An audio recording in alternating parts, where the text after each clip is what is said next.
y vamos a abrir nuestras Biblias en Lucas capítulo 14.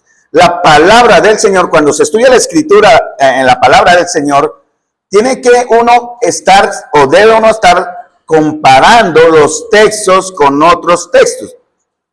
La razón de esto es enriquecer el estudio, obviamente, entender las razones del por qué el Señor hizo o dijo ciertas cosas, y ahí, a partir de eso, recibimos la enseñanza. Entonces, mis amados hermanos, lo que vamos a ver hoy está relacionado con el texto que vamos llevando en Marcos capítulo 6, versículo 45 en adelante. Recuerden dónde comenzó todo, ¿no? Estamos siguiendo un proceso. La primera necesidad del Señor, porque Él suple las necesidades de las personas, es el aspecto salvador. Es necesario encontrar solución al problema de nuestros pecados. Porque así usted quiera o no quiera aceptarlo, reconocerlo o entenderlo, algún día los que estamos aquí presentes daremos cuenta al Señor por nuestros pecados. ¿Sí? Lo que hicimos mientras estábamos en el cuerpo, sea bueno, sea malo.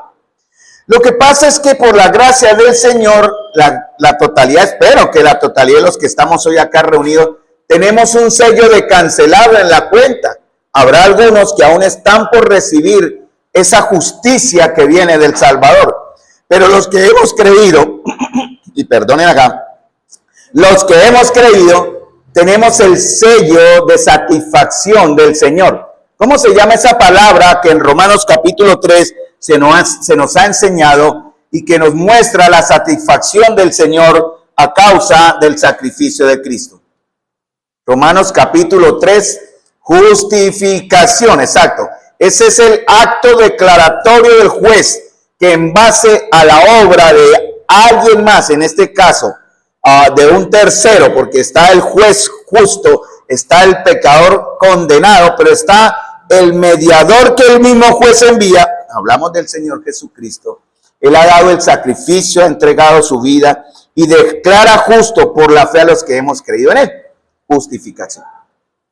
Pero después de ser salvos, el Señor automáticamente nos muestra, o la palabra de Dios inmediatamente nos muestra que pasamos a ser sus discípulos. No hay discípulo que pueda decir que es discípulo si no es salvo.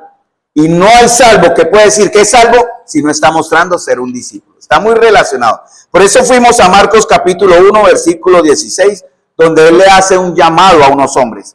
Marcos 1, 16 al 20 le habla a los 4 pescadores que estamos viendo aquí a partir de Marcos capítulo 6, un poquito más detallado, porque Marcos se enfoca mucho en un personaje que veremos también próximamente su punto de vista, que se llama Pedro, en unos meses, porque primero vamos a ver al Señor. Y vamos a ver el punto de vista de Pedro respecto al discipulado. Eso lo vamos a ver también.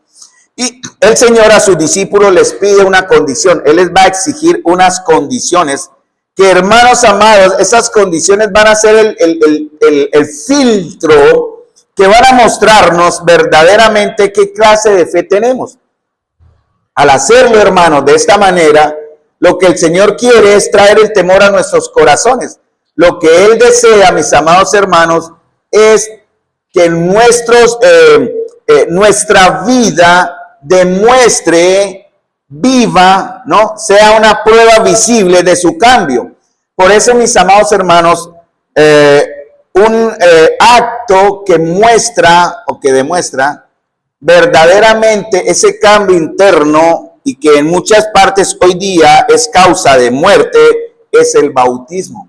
Al haber creído, nosotros inmediatamente nos bautizamos. Debe ser un acto inmediato y natural al entender que es el testimonio. El bautismo no era algo extraño en tiempos de Jesús, ¿no? Los discípulos de Juan se bautizaban. Y muchos que seguían a otros maestros como una manera de identificarse con él, pasaban por rituales parecidos al bautismo. El bautismo cristiano, en realidad, por eso tiene un significado cultural y a la vez bíblico, pero no salvador. Me explico, simplemente muestra el estado de nuestro corazón y vida, mas no da solución al estado de nuestro corazón y vida. Porque algunos grupos están enseñando que es la salvación de Cristo más el acto del bautismo. Y eso no es verdad, mis amados hermanos. Entonces, nosotros mostramos nuestra fe a través del bautismo. Pero el hecho de ser bautizado nos incluye de una forma visible en el aspecto corporativo de la iglesia. La iglesia es muy importante en los planes de Dios. En Efesios capítulo 5, versículo 25 en adelante, o 22 en adelante, el apóstol Pablo usa el ejemplo del matrimonio, pero como una similitud de lo que es la relación de Cristo con su iglesia. Aquí Cristo le habla a toda la suma de los creyentes en el mundo, en ese momento a los de Éfeso, a nosotros, diciéndonos ciertas verdades de lo que él o como él ve a la iglesia. Dice que la amó de tal manera que se entregó a sí mismo por ella. Entonces, hermanos, nosotros tenemos que ser muy conscientes, como dice en 1 Corintios capítulo 12, versículo 13, que en un solo cuerpo hemos sido bautizados. ¿Quién hizo eso? El Espíritu Santo, ¿no? Él nos ha incluido en un cuerpo que se llama la iglesia. Es un cuerpo misterioso, no visible, es universal, pero se manifiesta de forma corporativamente hablando o en comunión hablando en localidades o lugares como este sitio, en este barrio. Habrá cientos de lugares donde los creyentes a diferentes horas, en diferentes tiempos de horas, se estarán reuniendo con la misma intencionalidad que nosotros lo hacemos hoy acá. Recibir del Señor y del Maestro su instrucción en la palabra. Porque la iglesia se ve. La iglesia es la puerta, como la embajada que muestra al impío en la entrada al cielo. A través de nosotros el evangelio llega. A través de nosotros el evangelio debe ser enseñado. A través de nuestras vidas impactamos las vidas de aquellos que están en oscuridad. Por eso el apóstol nos dice en Efesios capítulo 5, ustedes son luz, anden como hijos de luz. Entonces, en medio de la oscuridad que mueve este mundo, la iglesia es la luz. La pregunta es si los miembros que componemos la iglesia, nosotros, estamos en verdad reflejando esa luz. Esa es la idea, ¿no? Si en verdad los demás ven en nosotros luz, que los lleve a preguntarse, ¿qué tienen ellos que yo no tengo? Anhelo tener lo que ellos tienen. Y bueno, mis amados hermanos, eso es un gran motivo, y en esa fe y confianza de poder ir en el Señor, hermanos amados, a servirle o en esa manera ser instrumentos de Él, porque si entendemos lo que somos delante de Él y vivimos de acuerdo a lo que somos delante de Él, el Señor dice en su palabra que Él nos va a usar. Porque Él dice, ustedes son instrumentos, lo dice en 2 Timoteo, ¿no? Serán instrumentos útiles, santificados al Señor y dispuestos para toda buena obra. Esa es la tarea de todos nosotros y todos los que estamos hoy acá, más los que están allí escuchando a Menzún, en esa condición estamos. Entonces, vamos a ver, y hemos estado viendo la necesidad de las personas, vamos a ver y estamos viendo las necesidades de las multitudes, y pronto iremos a ver las necesidades de Jesús, que es la parte para mí más importante porque nunca la hemos estudiado. Sí, hemos visto otros aspectos doctrinales de nuestra fe, el impacto del evangelio en la vida de la iglesia y de las personas, pero no hemos analizado, por lo menos no de manera corporativa como iglesia, la vida de Jesús en su humanidad y divinidad. Vamos a tratar de entender eso, explicarlo con la Biblia, no es confundir, no es enseñar algo que la palabra obviamente no está enseñando, no es entrar en discusiones teológicas que a nada van a conducir, ¿no? Algunos se engarzan en discusiones como que Jesús es humano y divino, pero dos naturalezas separadas que no se combinan y que en el momento determinado Él usa una y suelta la otra. Son discusiones que no van a llevar a una edificación, digo yo, aunque pueden ser muy emocionantes en su confrontación doctrinal. Es muy interesante escuchar, pero vamos al punto del fondo, ¿qué es lo que la Escritura enseña respecto a esto de qué sentía Jesús? ¿Por qué Jesús hacía las cosas? Un aspecto que estamos viendo en Marcos capítulo 6, versículo 30, fue cuando Él enfrenta a las multitudes, ¿cierto? Y Él dice, y es aquí donde el Señor empieza a trabajar mucho en los discípulos, esta parte, porque en Marcos capítulo 6, estamos en Lucas, pero ya menciono Marcos capítulo 6, cuando eran las multitudes, dice, tuvo compasión de ellos porque eran como ovejas que no tienen pastor. De nosotros como discípulos tenemos que empezar a ver a las personas bajo esa misma condición, con compasión que nace del corazón. Estoy leyendo en Marcos 6:34, pero vamos a ir a Lucas capítulo 14. Entonces debemos cultivar qué aspecto en nuestra vida, la compasión, ¿cierto? Y manifestarlo en misericordia. La misericordia es el acto visible de nuestra compasión. Entonces el Señor en Marcos tiene compasión de las ovejas, de estas personas, y comenzó a enseñarles muchas cosas. Entonces primero les muestra lo verdadero, el pan de vida. Eso está en Juan capítulo 6, Marcos capítulo 6 es relacionado. Hay muchos textos que se relacionan. Y Jesús empieza a confrontar a los suyos en Juan sobre ustedes me siguen, me buscan porque no quieren sino llenarse, y no me buscan por el pan de vida. Él les explica, pero él los confronta en Juan, ¿no? Él quiere llevarnos a nosotros como discípulos a que tengamos compasión de las multitudes. Cuando podamos cultivar como iglesia y como personas, como creyentes, la compasión, va a ser natural en nosotros ser misericordiosos. Va a ser algo que fluye porque a través de esto, ya sea llevándoles una ayuda económica, puede ser también una ayuda en vestuario, alimentación, como hacíamos otras veces aquí como iglesia, que esa práctica la olvidamos pronto, cuando llevábamos evangelismo a otros sitios. Pero hermanos, nunca es tarde para retomar a lo que el Señor nos ha llamado a ser como iglesia. Entonces vamos a entrenarnos para ser buenos discípulos, que muestren el amor de Cristo a otros, pero bajo ciertas condiciones. Obviamente, primero con compasión, mostrándoles la palabra de Dios, y en segundo con misericordia, supliéndoles de alguna manera. Aquí es donde entra a funcionar el famoso, hablo comillas, porque no es el evangelio que la Biblia enseña, pero es aplicable, el famoso evangelio social, ¿no? Donde se enseña que si se le cambia al hombre sus condiciones culturales y sociedad, el hombre intrínsecamente va a cambiar, porque ellos dicen, el hombre no es tan malo. Entonces, hay algo bueno en él, y si les damos las condiciones apropiadas, ellos van a ser buenos en su corazón. Y eso no es verdad, ¿cierto? Romanos enseña, no hay justo ni a un uno, no hay quien entienda, no hay quien busque a Dios, todos nos hemos desviado. Jesús hace lo contrario. Jesús dice, cambiemos el corazón, o yo cambiaré el corazón de las personas, y a partir de eso la sociedad cambia. O sea, lo que les rodea es impactado por el evangelio. Y eso fue lo que sucedió, hermanos, cuando los discípulos salieron llevados por la persecución que llegó a Jerusalén, porque se habían acomodado en Jerusalén y el Señor tuvo que traer una persecución y los dispersó, y fueron dispersos por todo el mundo en ese entonces conocido, y el evangelio se expandió, y a través de eso la sociedad o el progreso, llamémoslo así, o las condiciones correctas para el hombre llegaron después de que su corazón fue cambiado. Pero esto no va a ser posible, mis amados hermanos, hasta que no formemos en la iglesia verdaderos discípulos. No sirve ser un discípulo fuera de estas paredes hablando del amor de Dios cuando usted aquí no muestra amor de Dios, por dar una idea.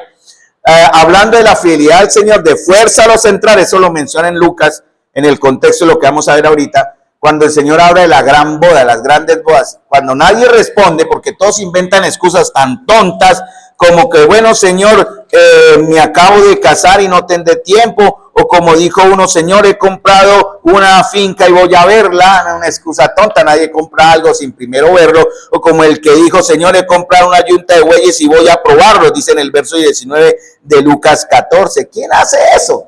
Hermanos, pero para excusas habrán. Y lo más vergonzoso, hermanos, es que aunque el Señor lo menciona acá, una parábola real, oiga, tristemente vemos que muchos de nosotros en algún momento de nuestra vida las usamos de igual manera. Cualquier razón será buena, por ejemplo, en este caso, para estar hoy acá. Pongo ejemplos, porque hermano, el hecho de estar acá, no que estemos aquí congregados y próximamente debe ser así. No debe ser por la presión del grupo, no debe ser porque es que si no me llaman, y qué estrés que me estén llamando, que por qué no vine a la reunión. No, hermanos, esto no es así. El Señor, antes de buscar cantidad, quiere calidad. Y por eso en Lucas, él hace una pregunta. Vamos a Lucas entonces, capítulo 14.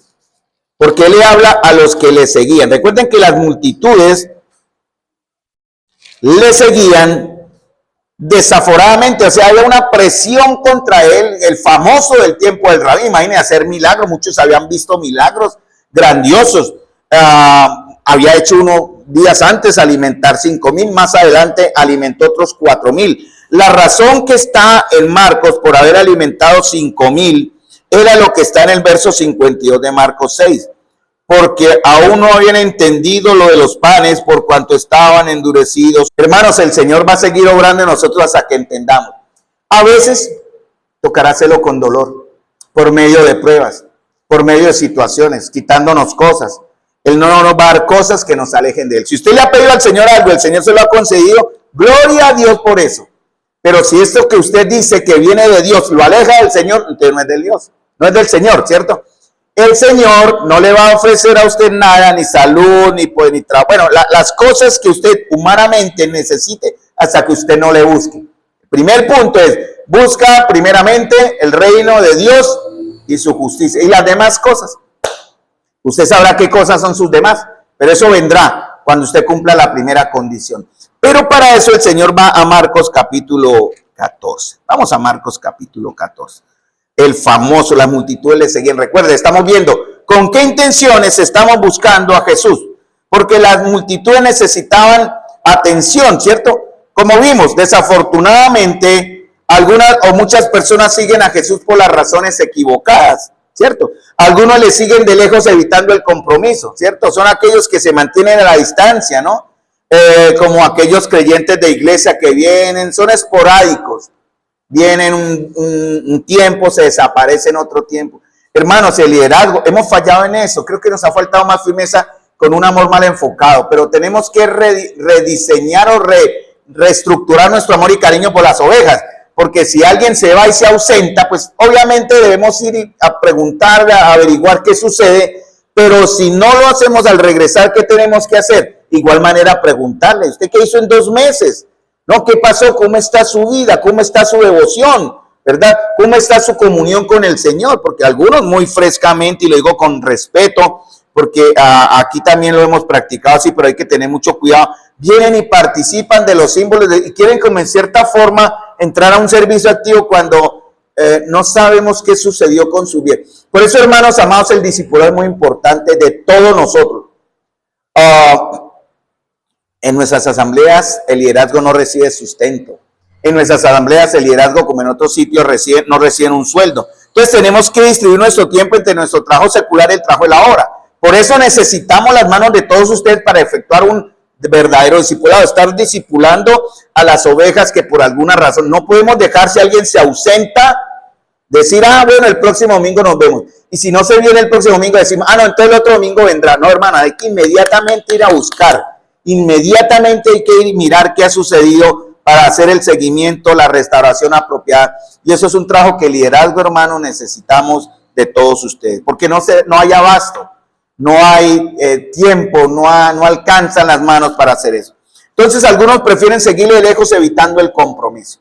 Muchos siguen a Jesús por lo novedoso, ¿cierto? Porque aquí hay un buen ambiente, se canta bonito, hay un buen grupo de alabanza, hay unos hermanos muy amorosos, y yo lo he visto, otros lo han dicho. A mí me llena de alegría escuchar eso de bocas de extraño, ¿no? Allá se ve el amor, y es verdad, no es falsedad, pero el amor tiene que completarse con otros aspectos. Algunos solo vienen a buscar amor, ¿cierto? A llenarse emocionalmente con el abrazo para que suelte eso suelta emocionalmente, se me acaba de ir el nombre, lo tenía ahorita, pero se ha comprobado que eso suelta una molécula que da satisfacción. Abrazarse da satisfacción. ¿Cuál, hermana? No, esa es otra, no, hermano. Después se lo busco, no pasa nada, no quiero desviarme en la charla, pero ya, ¿cuál? No, endorfina, no, eso es para el dolor, la otra que mencionó fue satisfacción. No, tranquilo, yo me encargo, no quiero desviar es simplemente acotar que es bueno mostrar, es porque ese amor libera, ya buscaremos el término científicamente probado. Yo quiero hacer la aplicación espiritual. Hermano, pero otros siguen a Jesús por intereses nada espirituales. Cuidado, ¿no? Mucho tiempo aquí cuando se distribuían en las canastas de amor, ¿se acuerdan? ¿Se acuerdan de Gonzalito? Gonzalo Ardila, ¿no? Que él invitaba, creo que Ardila, sí. El de las motos, ¿no? ¿Se acuerdan? Que él invitaba a personas cuando se iban a repartir los mercados. Y esas personas extrañas llegaban aquí a pedir los mercados, porque vayan que allá hay mercados. No, hermanos, esa canasta de amor que está ahí se ha repartido ya, por ahí está una preparada para la hermana que no la llevó el domingo. Es para ustedes, es del amor de nosotros para nosotros. Ya cuando sea el momento de aplicarlo, después de enseñar la palabra, llevaremos a otros que no son de nuestra comunión. Pero cuidado con venir usted solamente por el mercado, hermano. Que Dios juzgue su intención. O para que usted entienda, no está malo en una necesidad, porque el que toca se le abre, el que busca encuentra, el que llama se le abrirá, dice la Escritura, ¿no? ¿Cierto? Entonces, si hay una necesidad, exprésela, pero hay que tener cuidado de no venir a la iglesia solo a pedir. Porque, hermano, no somos consumidores del evangelio ni esta verdad, tenemos que entonces mostrarlo. Bien, y algunos, como dice, quieren recibir beneficios y no compromiso. Nosotros, ¿por qué seguimos a Jesús, hermano? Esa fue la pregunta que quedó el jueves anterior. ¿Se han preguntado en esta semana yo por qué estoy acá? O sea, usted, no yo. Yo sé por qué estoy acá. ¿Usted por qué está hoy acá? ¿Qué lo motivó a estar acá? Créame que si el resultado final de su presencia acá glorifica al Señor, ¿quién lo motivó a venir? El Señor. Todo lo que hagamos, hermano, así sea dar nuestra vida, debe ser para la honra del Señor. El sacrificio, el dolor, el espíritu está dispuesto, hay que matar la carne, hermanos, y levantarnos y venir para recibir un efecto espiritual que nos va a perdurar hasta el sábado, domingo o en estos días cuando tengamos que enfrentar el mundo. Ese es el punto de la iglesia. Entonces, hermanos, el estar acá nos da un beneficio. Porque, hermanos, ser discípulos implica un costo. No va a ser fácil. Y le hago la advertencia porque el Señor en Juan capítulo 6 lo dijo, y a partir de ahí muchos de los que eran sus discípulos le dejaron. Imagínense el Señor aquí hablándonos de eso, que está en Juan capítulo 6, versículo 64, dijo, porque os he dicho, verso 65, ninguno puede venir a mí si el Padre, si no le fuere dado por el Padre, ¿no? Dice en el verso 63 de Juan 6, el Espíritu es el que da vida, la carne para nada aprovecha. Las palabras que yo os he hablado son espíritu y son vida. A eso venimos acá, hermano, no a llenar la carne emocionalmente hablando, aunque es bueno, es un efecto. Venimos a llenar el espíritu por medio, como dice en Juan, de las palabras que Él nos hablará en esta noche, que son espíritu y son vida. Verso 66, que es lo triste. Desde entonces, no dice algunos, muchos de sus discípulos volvieron atrás y ya no andaban con Él. Triste, ¿no? Hermanos, esperamos que al final del año, en diciembre, podamos ver el número de los hoy congregados y no encontremos siempre los mismos y aún más. Esa es la idea, aún más. Ese es nuestro trabajo, aún más. Pero también sería muy triste ver al final en diciembre el número de los que están acá y contar y no ver que algunos se alejaron. Porque al confrontarse con las exigencias de Jesús dijeron, esto no es para mí. No podemos ser un discípulo sin pagar el costo. Hermano, no ganamos el amor de Dios por ser discípulos. Recordar eso, no ganamos el amor de Dios, sino que somos sus discípulos porque hemos entendido que hemos sido amados por Él. Como dije anteriormente, no se puede ser salvo y no ser un discípulo. ¿Cuál es la tarea de un discípulo? Porque como el Jesús dice en Lucas capítulo 14, he mencionado el verso, pero leámoslo para que entiendan de lo que estoy hablando. Grandes multitudes iban con Él, versos 25 de Lucas 14. Y Él volviéndose les dijo, hasta ahí. Grandes multitudes lo acosaban, era el famoso de su tiempo. Y Él iba de ciudad en ciudad predicando el evangelio. En un momento, cuando dice volviéndose, quiere decir que Él iba adelante. Y muchos le seguían, tal vez como la mujer con el flujo de sangre, tocarlo para recibir. Y Él entendió, eso lo vimos en Marcos cuando pasamos por eso, en Marcos capítulo 5. La mujer con flujo de sangre le tocó y Él entendió cuándo había salido poder de Él, ¿cierto? Pero Él aquí, Él volviéndose les confronta. Él va adelante y se vuelve como para decir, miren esto, si alguno viene a mí, dice el verso 26, y no aborrece a su padre y madre y mujer e hijos y hermanos y hermanas y aún también su propia vida, no puede ser mi discípulo. He aquí la primera confrontación del Señor. Porque nuestra tarea, hermanos, si entendemos eso que el Señor dijo, es presentar el agua de vida, ¿no? Jesús dice en Juan capítulo 7, yo soy, o se pone el pie y dice, voy leyendo el texto, si alguno tiene sed, venga a mí y beba. Y el que cree en mí, como dice la Escritura, de su interior correrán ríos de agua viva. Romanos capítulo 2 dice, ¿cómo van a creer si nadie les lleva la palabra, no? ¿Cómo irán sin haber nadie les predique? Entonces, hermano, vamos a ser como iglesia instrumentos del Señor para llevar esta agua de vida a los que están sedientos. Primeramente los que estamos sedientos acá y consecutivamente los que estarán sedientos afuera. Esa es nuestra tarea, llevar y presentar el agua de vida que es creer en Jesús. Y también ofrecerles el descanso. Mateo capítulo 11 dice, venid a mí todos los que estáis trabajados y cargados y yo os haré descansar. Ese es el punto nuestro, llevarlos a Jesús, ¿no? El descanso físico, espiritual, el tener un corazón compasivo y enseñar la suficiencia de Cristo es nuestra tarea como iglesia, hermano. No solamente reunirnos periódicamente, religiosamente, como en exigencia humana. No, hermanos, esto no sirve. Debemos hacerlo con un corazón dispuesto y también entendiendo las consecuencias o los beneficios que tendremos de esto. Lucas capítulo 14, en un contexto, él habla en capítulo 14, los convidados a las bodas y la parábola de la gran cena. Hay que leer el contexto porque el Señor dice eso, ¿verdad? Porque lo primero que el Señor quiere hablarle aquí es para aquellos que han sido ya convidados. O sea, él va a hablar a los creyentes. Él va a hablarle a los creyentes, a los que, a todo aquel que dice creer en Cristo nos va a poner frente a frente. Vamos a presentar ante él la entrevista para el trabajo y él va a decir si somos o no somos aprobados. Usted se dará la respuesta en verdad, porque hay que considerar el costo. En Lucas 14, del verso 15 hasta el 24, hay una invitación, ¿cierto? Por eso se llama la parábola de la gran cena, ¿no? Cuando él dice que empieza a invitar, la parábola está hablando de una enseñanza espiritual, ¿cierto? La única parábola que menciona nombre, por lo cual es una historia real. Todas estas parábolas muestran una realidad espiritual, pero digamos que fueron, entre comillas, creadas por Jesús, ¿cierto? Solo hay una parábola que fue expresada por Jesús que no fue creada por él, que tiene personajes que en verdad son reales porque él da nombre propio. En las otras nunca da nombre propio. ¿Cuál parábola es? Él da un nombre propio, quiere decir que esa persona sí existió. Eso está en Lucas capítulo 16. ¿Qué? Lucas capítulo... espera un momentico que se me acabó de difundir acá. En Lucas capítulo habla del hijo pródigo. Lucas capítulo 16, 19, perdón. Tenía 2 hojas atrás. Él menciona en la parábola el rico y Lázaro. Él menciona a alguien, porque si no, él estaría mintiendo en cierta manera. Yo siempre lo he visto así. Es real. Por eso los que quieren menoscabar la enseñanza en un lugar donde van los muertos están muy equivocados. Porque hay un lugar a donde van aquellos que serán condenados sin creer en Cristo. Entonces, en Lucas capítulo 14, volviendo al contexto, el Señor hace la invitación abierta y urgente de llegar a Cristo. ¿Para qué? ¿Para qué nos invita el Señor?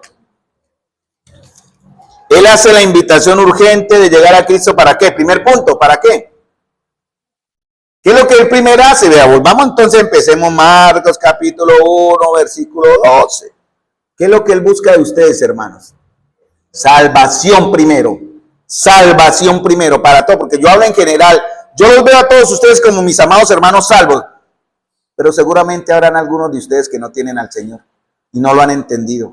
Por eso cantamos, abre mis ojos, Señor, abre mi corazón, abre mi mente, que pueda entender esta verdad. Entonces el Señor busca o hace una invitación abierta y urgente a Él para llegar a ser salvo, ¿cierto?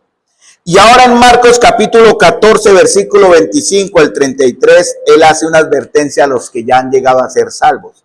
Aquellos que ya nos denominamos sus discípulos. Por eso Él se vuelve y les habla a las multitudes en general. Habían algunos que verdaderamente crean ya en Él. Por eso dice, si alguno, verso 26 de Lucas, si alguno viene a mí. Entonces, las multitudes estaban buscando a Jesús con intenciones ya no correctas, algunas, otros sí, ¿no? Porque había de todo, ¿no? Por eso hay que tener mucha sabiduría en estos tiempos. No sé cómo hacen las mega iglesias. Yo doy gracias a Dios que soy una macro iglesia, porque nos permite vernos, entendernos, amarnos, vigilarnos, cuidarnos, y en la medida en que vamos creciendo, pues vamos diversificando ese aspecto. En las mega iglesias que se ven 2, 3 mil, 4 mil personas por culto, gloria al Señor, si enseñan el evangelio verdadero, perfecto, pero ¿cómo se cuidan? ¿Cómo se protegen entre ellos? Por eso Juan dice en Juan capítulo 5, Juan capítulo 4, 1 Juan, probad a todo espíritu, porque no todos serán del Señor. Y una de las maneras de probar a todo espíritu, verdaderamente probar nuestra fe, es lo que está en Marcos. El Señor quiere que probemos esto, hermanos. ¿Se atreven? ¿Ustedes se atreverían? ¿Quién se atreve a probar la enseñanza o las exigencias de Lucas capítulo 14, versículo 25 en adelante? Ese es el examen para todos nosotros, ¿no? Porque la multitud, el objetivo del Señor no era traer multitudes que lo apreciaran. De pronto algunos líderes modernos lo hacen, la fama, ¿no? Creo que hubo entregas de unos Grammy latinos, me parece en estos meses atrás, algo leí en las noticias, y entre ellos creo que habían 2 o 3 cristianos, cantantes cristianos. Para mí eso no es correcto. O sea, digo yo, no, sin juzgar sus intenciones, un cristiano que es un salmista, digámoslo así, que le canta al Señor, por usar la palabra también bíblica, no está ahí para ganar fama ni premios, está para presentar al Señor y servir al Señor. Entonces, es hacer discípulos verdaderos lo que necesitamos, hermanos. Por eso los que le seguían a Jesús poco a poco se fueron restando, ¿no? Por eso el Señor dice, muchos serán llamados, pocos los escogidos. Por eso él dice, le dijo a Elías cuando estaba triste en la cueva, no se afane Elías, yo tengo 7,000 que no han doblado sus rodillas ante Baal. Yo me he guardado un remanente, un pequeño grupo. Hermanos amados, ¿seremos nosotros en Santa María ese pequeño grupo que el Señor se ha guardado para usarnos para su gloria y honra? Amén, ojalá sí, y así estamos, para eso estamos trabajando, orando para que el Señor no apague la luz, no quite el candelero de esta iglesia. Hay iglesias que funcionan, usted las ve, pero no tienen vida, no tienen el candelero del Señor, el candelabro del Señor que habla en Efesios. El Señor ya no se mueve en medio de ellas, y eso es lo triste. Nosotros tenemos que estar vigilantes, que el Señor se mueva constantemente entre nosotros. Ese es el gran punto.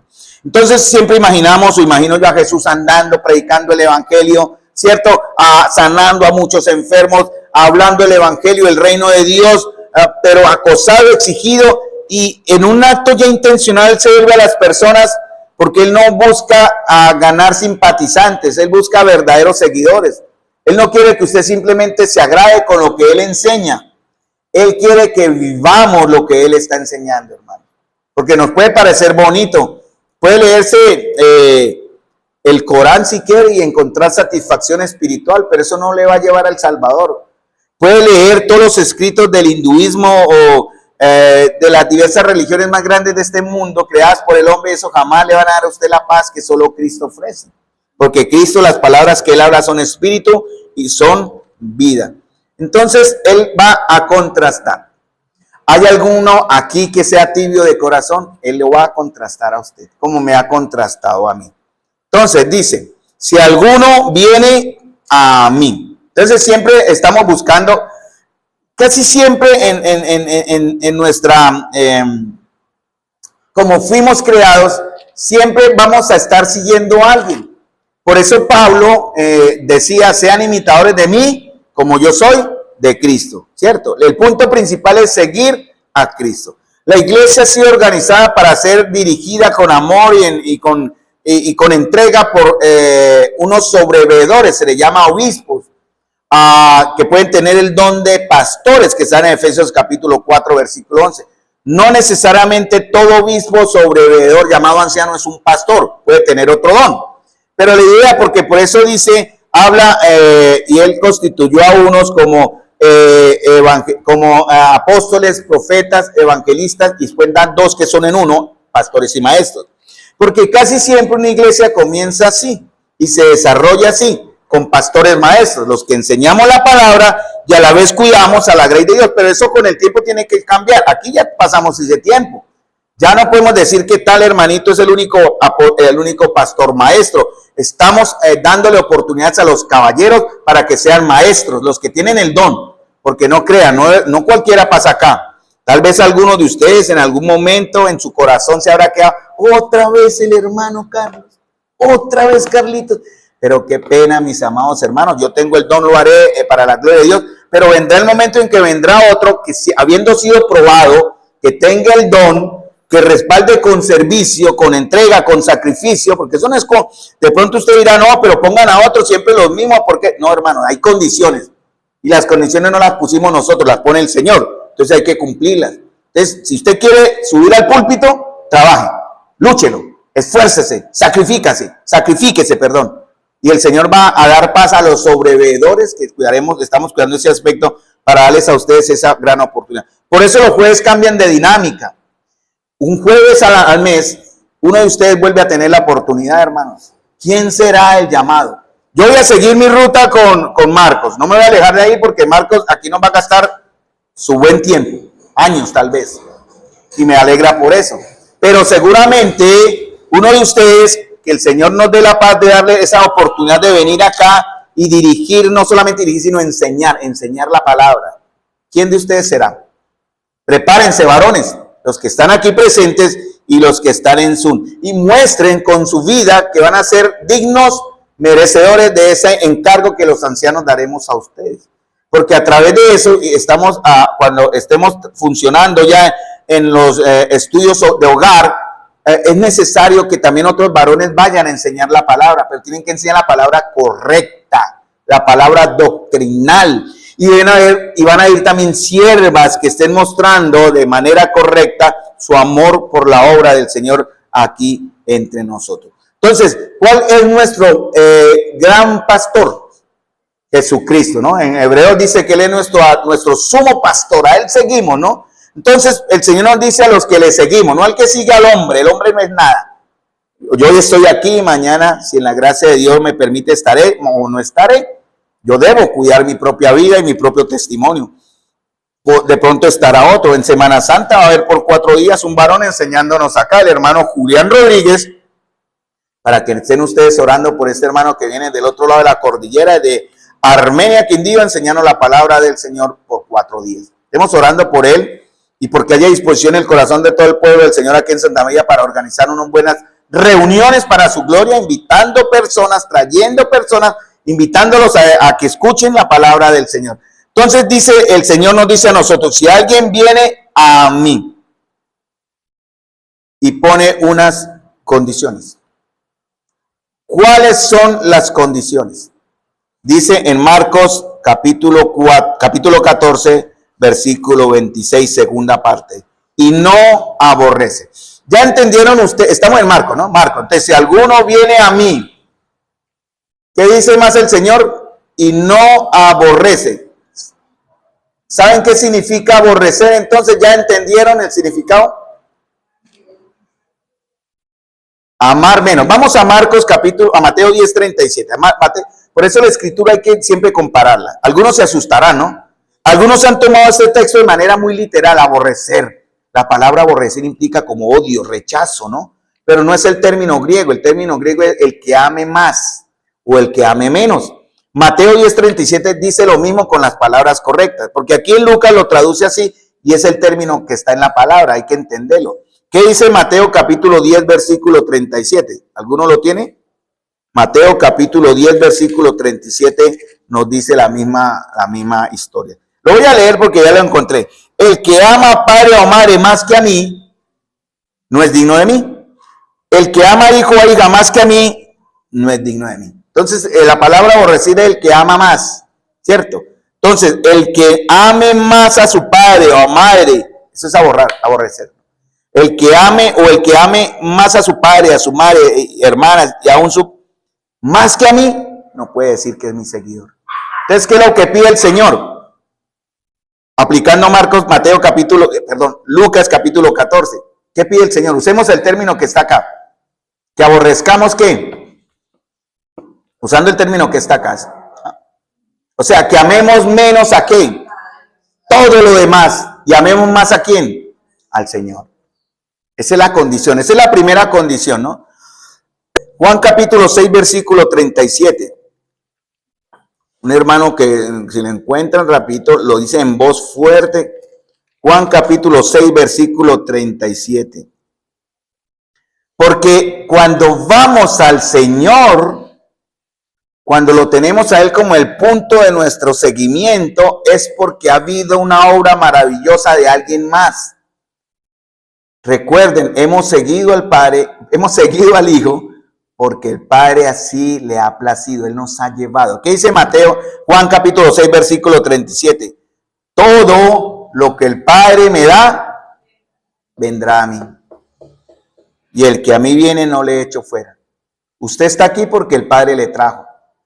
Si no sigue después de esto, es porque no le trajo. Eso es fácil. Pero usted está acá porque el Padre le trajo. Y el que viene a mí, no le echo fuera. Verso 44 dice, ninguno puede venir a mí si el Padre que me envió no le trajere. O sea, ninguno hubiera llegado acá en esta noche. Por eso les invitamos, hermanos, a que con intencionalidad hagamos caso y obediencia al deseo divino. Porque el Señor dice, yo produciré en ustedes el querer como el hacer. El querer es la intención, el deseo, pero el hacer es nuestra obediencia.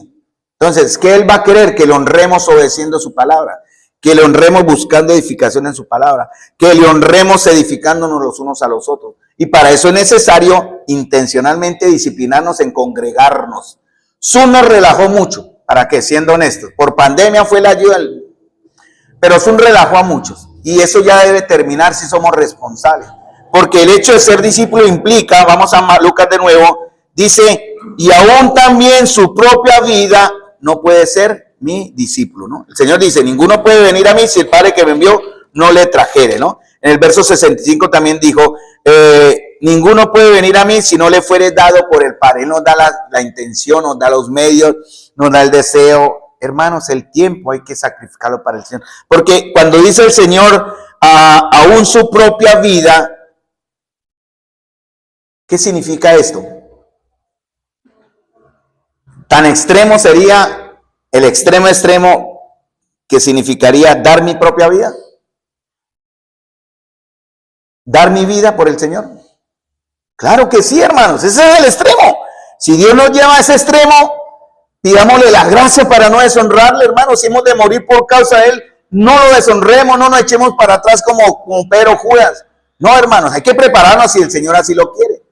Pero cuando dice, y el que no, el que ame más, el que ame más a su padre, madre, mujeres, hijos, hermanos, hermanas, y aún también su propia vida, no puede ser mi discípulo. Entonces tenemos que amar menos estas cosas. ¿Qué es lo que significa nuestra propia vida? Comodidades, satisfacción, ¿cierto? Descanso de pronto. Sí, es verdad. Todo lo que hoy jueves culto, yo me reporto enfermo.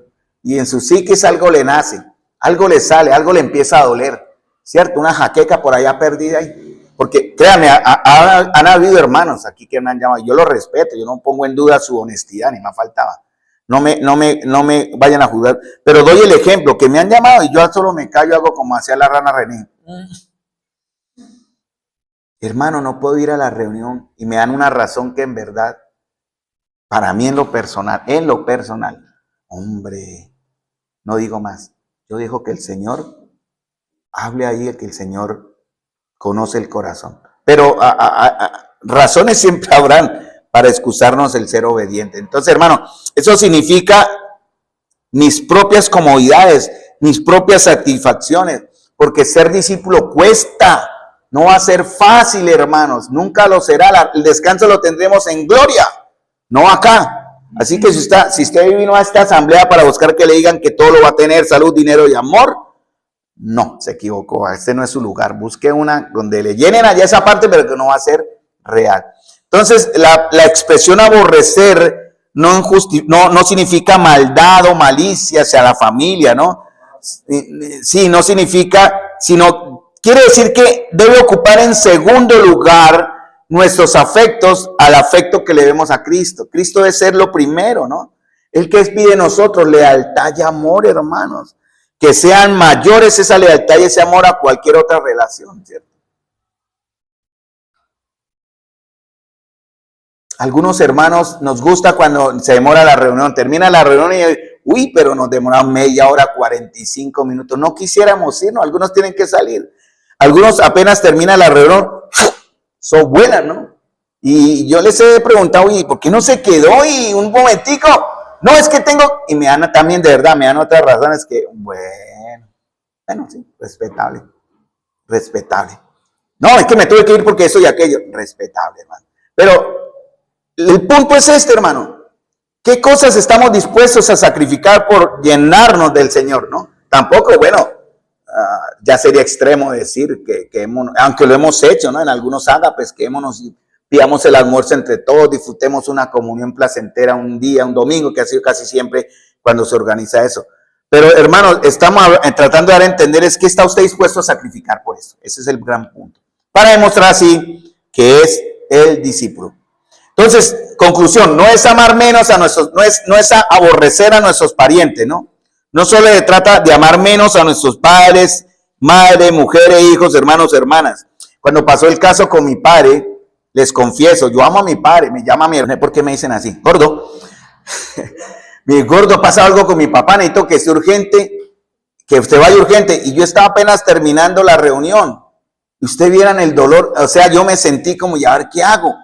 Y es mi padre. Y quiero darle la idea, pero estoy terminando, tengo que despedir a los hermanos. Ella se enojó conmigo. Claro, ella se enojó. Porque esa no era la reacción que yo esperaba, que ella esperaba. Pero ella no entendía el trasfondo que estaba detrás de esto. Yo quería solo 5 minutos más para terminar de congraciarme con la comunión en la iglesia. Deleitarme en la despedida y todo. Tuve que salir, ¿no? Mi esposa creo que me... Al siguiente día, después de esa situación, mi hermana agradeció el sacrificio. Porque ella dice, gordo, yo entiendo, porque me dirán gordo, yo entiendo lo que usted tuvo que hacer y eso lo agradecemos. ¿Ve? Entonces, en cierta manera, pues pude dar un servicio, tuve que sacrificar incluso algo bueno para mí, que era congraciarme con ustedes en la comunión unos minutos más, pero hice la obra de estar pendiente de aquel al que debo honra y respeto. Esa es como la idea. Habrá momentos en que sí, habrá la exigencia, que si yo estuviera predicando, ella pensó que yo estaba enseñando todavía, y por eso no me llamó, sino alargó un momentico el asunto, pero el asunto era urgente. Entonces, hermano, no es vivir vidas egocéntricas, sino cristocéntricas en nuestra vida personal. Y no me di cuenta del reloj, mis amados hermanos. Qué pena allí, pero bueno, mis amados hermanos, vamos a parar acá porque realmente me concentré en la escritura y vamos a ver el próximo jueves. El próximo jueves, vamos a parar acá porque ya nos cruzamos la hora y hay que ser también intencionalmente respetuosos. La palabra no se va a ir, está ahí. Y vamos a ver algunos conceptos de lo que significa qué. ¿Cuál es la otra condición, hermanos? Ya para que se vayan ustedes estudiando. La primera condición, ¿cuál es? No, la primera condición de Lucas capítulo 14. Amar más a quién.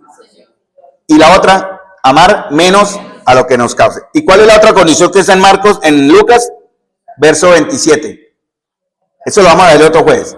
Primero, hermano, mentalicémonos en amar menos otras cosas y más al Señor. Pero también, verso 27, el que no lleva su cruz y también tiene que hacer algo, no es solamente llevar la cruz, dice, y viene en pos de mí, no puede ser mi discípulo. Ambas partes se dice esa negación, no puede ser mi discípulo.